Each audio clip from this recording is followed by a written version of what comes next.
Welcome to Goldfish on Games, and as there's an extra week this month, I decided it was time to do the most self-indulgent video a YouTuber can do. That's right, we're doing a room tour! Yay! As it's been a year since the last one, and in that time I've moved, I've increased the cadence of the videos, and the channel itself has grown immensely. So thank you so very much, all you the viewers. And before we start looking at the room itself, I've just got to say this isn't a video about me boasting about what I've got. I don't think I've got the largest collection on YouTube, but I am very proud of what I have.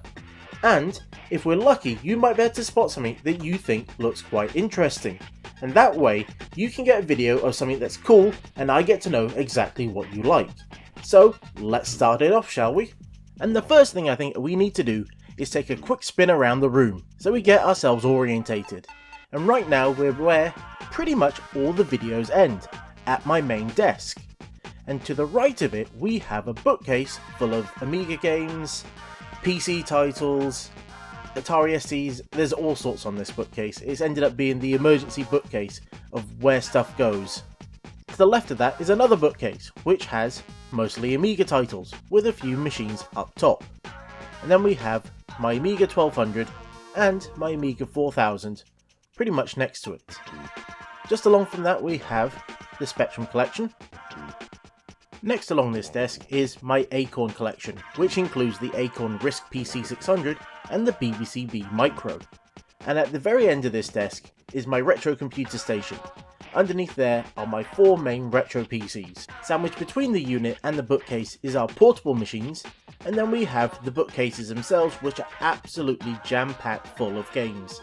These are all PC titles, and I swear you couldn't fit anything more in there if you tried. The unit itself is mostly full of classic consoles, and connected to a 28-inch widescreen CRT. You gotta have that classic CRT action really. And then along the wall, opposite to the computer desk, we have two more bookcases full of games. Now I've done my best to try and keep these organised, but as you can see, I'm pretty much running out of room here. So games tend to go where they'll fit. And at the top of the bookcase we have even more hardware that I don't have space for. And then smack bang in the middle of the room we've got the gaming throne. You've all got to have somewhere nice where you can sit and play your games from, don't you?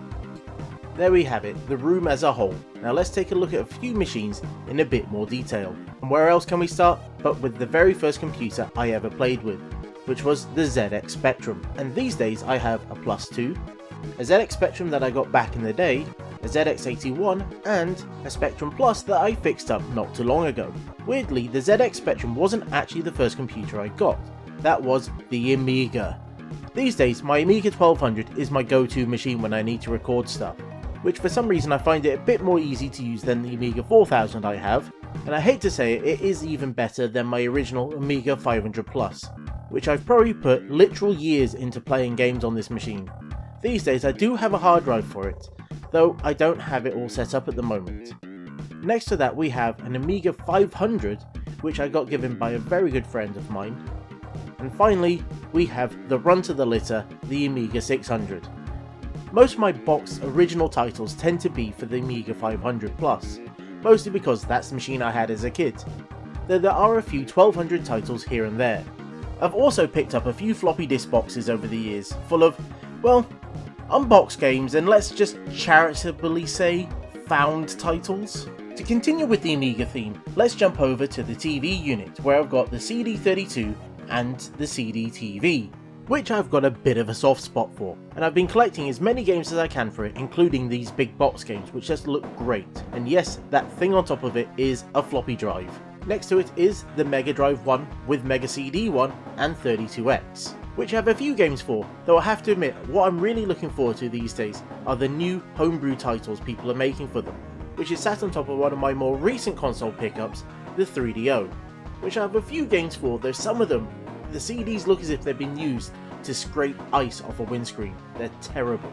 Underneath all that we have the usual selection of Master System, Dreamcast and Saturn.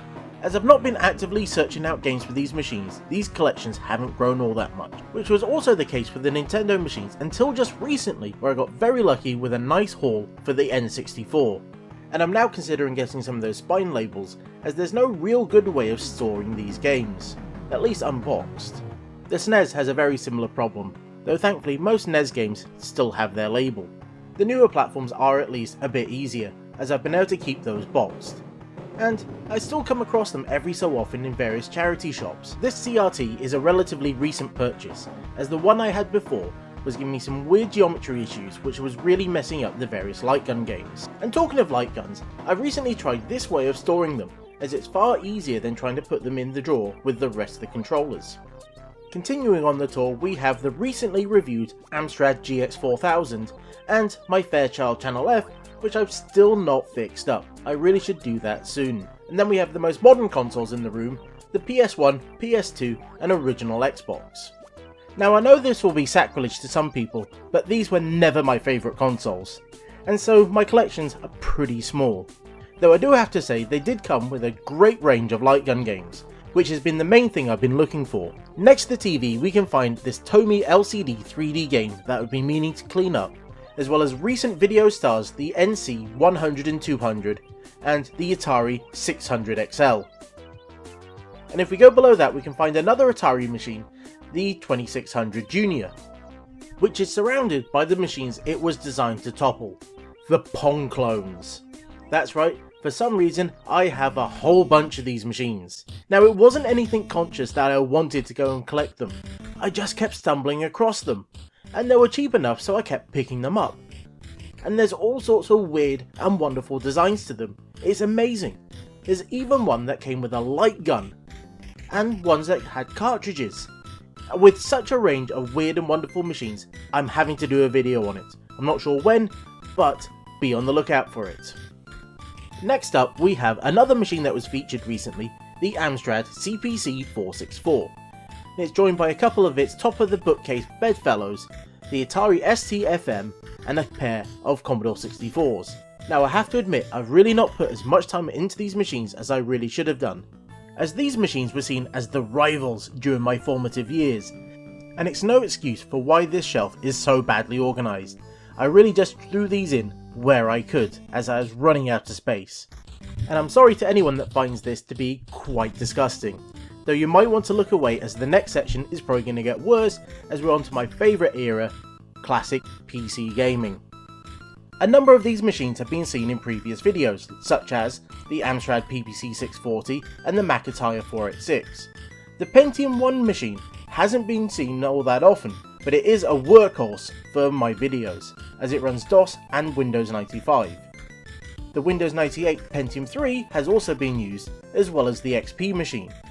But the latest addition has been the Toshiba Satellite laptop, which is running Windows 98, has a network card, and has a floppy disk drive, so it's been really great for trying to transfer data while restoring other computers.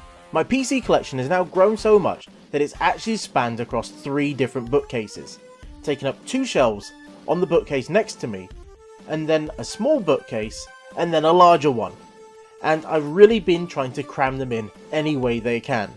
They're in all sorts of weird angles and directions, but as long as I could read the label, that's all that mattered.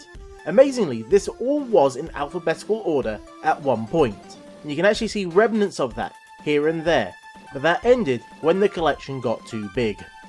And it's because I'm running out of space that I've had to get creative with how I've stored various machines. For many of the machines they've ended up at the top of the bookcases, but for the handhelds I decided to try something different, and added these brackets to the side of one of them.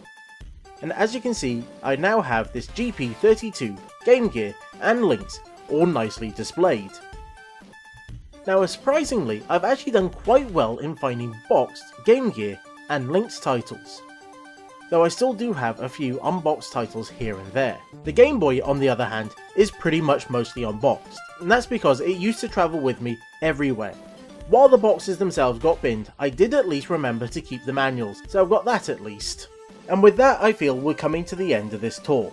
Hopefully you enjoyed it, and if you did spot anything that you think looked quite interesting, leave me a comment down below. And until next time, I was the Goldfish, these are a weird bunch of machines that I want you to try and guess what they do in the comments, and this was Goldfish on Games.